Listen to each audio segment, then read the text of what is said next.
Los derechos civiles y políticos son aquellos derechos que protegen las libertades individuales de su quebrantamiento por el gobierno y aseguran la capacidad del ciudadano para participar en la vida social y política del Estado.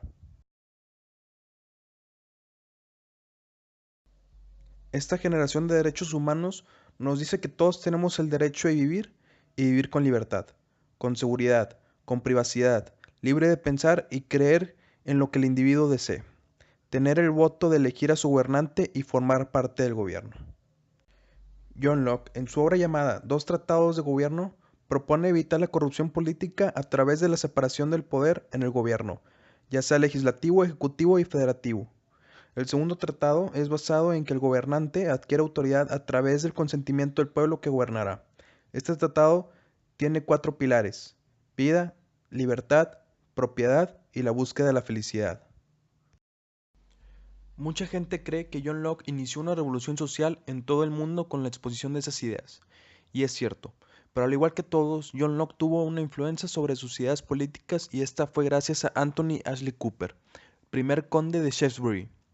Locke empezó a trabajar en 1667 con el primer conde como su médico personal, y con el paso del tiempo ambos desarrollaron una constitución que iniciaría y ayudaría a crear ideas a Locke de cómo debería ser gobernado el pueblo. Esta fue la Constitución de Carolina. Esta constitución contenía una mezcla entre ideales liberales y feudales que establecían que el hombre con terreno mayor a 50 metros cuadrados tenía una voz en la elección de su gobierno. Esta constitución le mostró a Locke lo que se podía cumplir en el gobierno y aplicó estos conocimientos en futuros trabajos. La gran variedad de ideales expuestos en los trabajos de Locke tuvieron influencias en la Ilustración y todas aquellas revoluciones sociales que surgieron a partir de eso. Locke logró influir en autores importantes como lo eran Voltaire, Rousseau y Jefferson de maneras distintas. En Jefferson, la influencia de Locke lo hizo ver que la gente del gobierno nacía con derechos civiles y políticos, y que estos debían ser incluidos en la Declaración de Independencia de los Estados Unidos de América. Esto causó furor en Europa, donde los franceses supieron en qué consistía la declaración y decidieron que ellos querían vivir en una sociedad similar, dando el inicio a la Revolución Francesa. Hoy en la actualidad disfrutamos de los derechos civiles y políticos de diferentes maneras. En la actualidad somos libres de informarnos acerca de nuestras opciones políticas y de elegir a quien nosotros deseemos. Existe una variedad de partidos políticos por los cuales podemos votar y no existe reelección. Somos libres de formar parte de cualquier partido político de nuestra preferencia y ser candidatos para formar parte de nuestro gobierno. Un ejemplo muy claro es la reciente postulación del futbolista Cuauhtémoc Blanco a ser presidente municipal de su ciudad natal. Actualmente, dentro de nuestra sociedad existen fallas de cumplimiento de DDH. Un ejemplo muy claro de estas fallas es la nueva reforma de telecomunicaciones que, aunque elimina la alada nacional, es la responsable de darle el poder al gobierno, de eliminar o restringir cualquier forma de expresión que se encuentre en línea, donde se hable mal del gobierno actual. Esto es una violación de nuestro derecho de libertad de expresión. Nuestra generación debe unirse en contra del gobierno y mostrar nuestro descontento y exigir que se elimine esta clara violación de nuestros derechos de la reforma.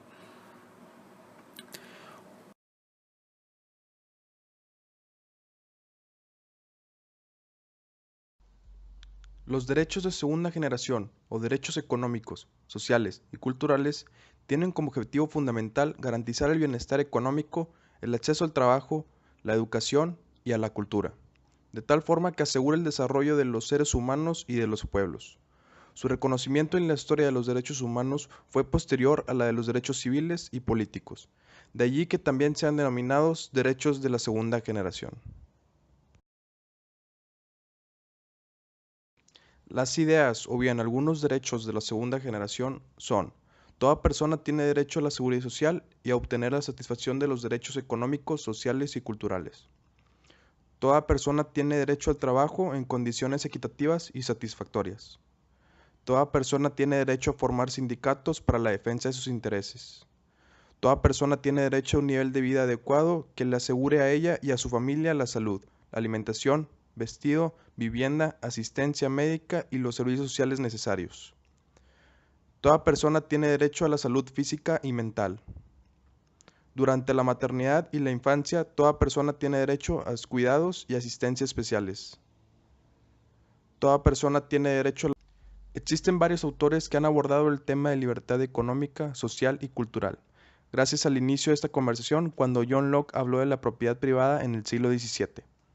Los trabajos de Locke influyeron a Thomas Jefferson al momento de escribir la Declaración de Independencia de los Estados Unidos de América, la cual tuvo impacto en la creación de la Declaración de Derechos del Hombre y el Ciudadano en 1789.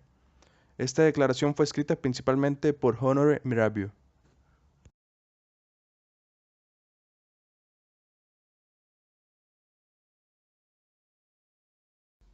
El surgimiento de los ideales de libertades personales es el logro de todos los ideales de la Ilustración. La Declaración de los Derechos del Hombre y el Ciudadano en 1789 tuvo repercusiones en la Constitución francesa en 1793. En esta se describe la libertad económica, derecho a la educación, al trabajo y a la asistencia pública en tiempos necesarios. Gracias a la Declaración de Mirabeau se adoptan libertades religiosas y de pensamiento. Todo esto ocasiona una revolución en Europa, donde los futuros gobiernos tendrán que proveer estos derechos. Un ejemplo claro fue la Alemania del canciller Otto von Bismarck. Bismarck fue capaz de unir los reinos de Prusia para formar un imperio alemán unido. Dentro de este imperio alemán, Bismarck implementó el primer sistema de seguridad o asistencia social en el mundo, con el fin de ganar apoyo de la clase obrera. Tiempo después fueron los Estados Unidos, liderado por Theodore Roosevelt, aquellos que implementaron leyes para desestabilizar los monopolios que habrían traído el caos económico y social de los 1930.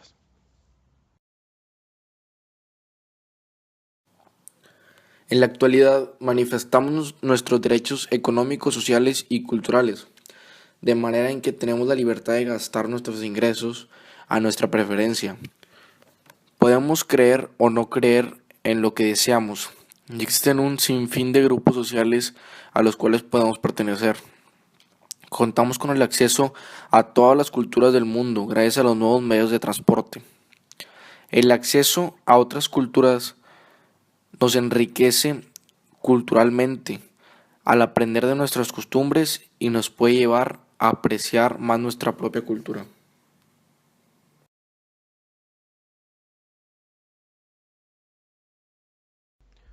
Los derechos de tercera generación, también conocidos como derechos de solidaridad o de los pueblos, contemplan cuestiones de carácter supranacional como el derecho a la paz y a un medio ambiente sano. El contenido de estos derechos no está totalmente determinado. Los derechos de los pueblos se encuentran en proceso de definición y están consagrados en diversas disposiciones de algunas convenciones internacionales. Estos derechos se enfocan en bienestar de las comunidades y no del individuo. La tercera generación se enfoca en el derecho a la paz, de disponer libremente de sus riquezas y recursos naturales, libertad comercial, derecho a un medio ambiente sano y el derecho al desarrollo.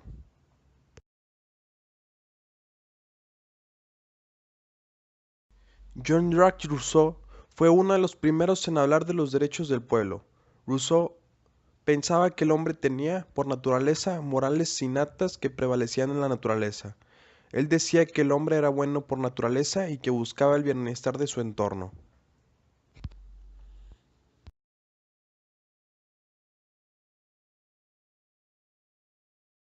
Esta idea política influyó a Robespierre en su manera de pensar. Robespierre pensaba que las personas eran buenas por naturaleza y por ende capaces de buscar el bienestar del pueblo. Este concepto fue aplicado en la Constitución bajo la idea de fraternidad. Esta corriente tuvo efectos en el proceso descolonizador de los 60 del siglo XX en África. Después de la Segunda Guerra Mundial empezaron a llegar nativos de países con ideales occidentales en busca de independizarse de sus colonias. Al terminar la colonización, ellos buscaban lograr el desarrollo económico de sus países para dejar de ser vistos como colonias y ser vistos como países con importancia en el mundo actual.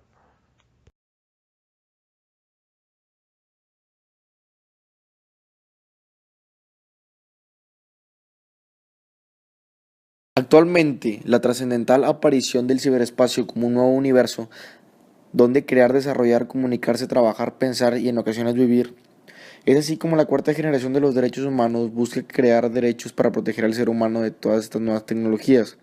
Y en su mayoría son derechos de generaciones pasadas, pero aplicadas con el mundo de ahora, el mundo virtual.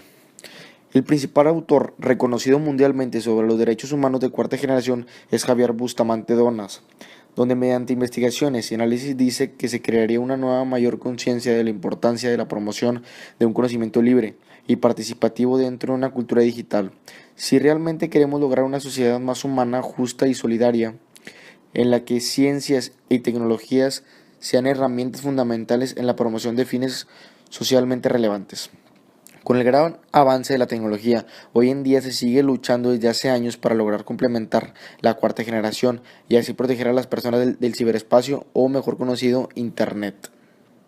La cuarta generación de los derechos humanos busca ser creada mediante la expansión del concepto de ciudadanía digital, que presenta tres dimensiones. En primer lugar, como aplicación de la ciudadanía tradicional, enfatizando los derechos que tienen que ver con el libre acceso y uso de información y conocimiento, así como con la exigencia de una interacción más simple y completa con las administraciones públicas a través de las redes telemáticas. En segundo lugar, ciudadanía entendida como lucha contra la exclusión digital a través de la inserción de colectivos marginales en el mercado de trabajo en una sociedad de información.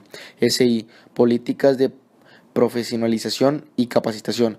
Por último, como un elemento que exige políticas de educación ciudadana, creando una inteligencia colectiva que asegure una inserción autónoma a cada país en un mundo globalizado. Hoy en día, la cuarta generación de los derechos humanos aún no es legalmente creada. Por razones obvias, aún no se han logrado encontrar las fallas que podrían ocasionar.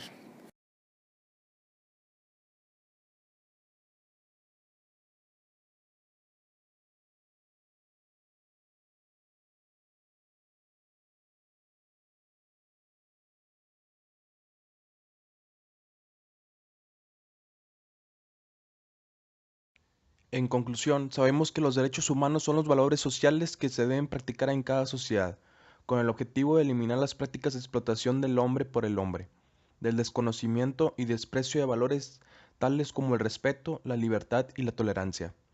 Además, los derechos humanos tienen como objetivo hacer que nuestra convivencia en la Tierra sea pacífica. Entre los hombres hay basadas en el interés, el odio o la aversión, que traen prácticas como la esclavitud, la explotación desmesurada del trabajo humano y la miseria. De ahí la importancia de los derechos humanos, que son leyes que establecen un equilibrio entre los poderes de un Estado y los derechos ciudadanos. Los derechos humanos pertenecen a todo ser humano desde que nace y serán parte de su vida hasta su muerte. En este sentido, podemos definir que los derechos humanos son aquellos que gozamos por el solo hecho de ser personas, sin distinción social, económica, política, jurídica e ideológica. Como dijo José Martí, bien se sabe que existe un orden internacional, bien se sabe que existen instituciones internacionales, bien se sabe que existen normas de derecho por las cuales nosotros debemos velar cuidadosamente, ya que sabemos las obligaciones que tenemos que cumplir y por qué tenemos que cumplirlas, no quiere decir esto que nosotros interfieramos en otras naciones. No quiere decir esto que nosotros vayamos a intervenir en otras naciones, porque hay un principio que es vital para los pueblos de nuestra América. Hay un derecho que es vital para los pueblos de nuestra América, el principio de no intervención, el derecho a que no se intervenga en nuestros pueblos. Por ese principio estuvimos clamando durante muchos años. Por ese principio hemos hablado muchas veces de los latinoamericanos. La conquista de ese principio es una conquista de América Latina.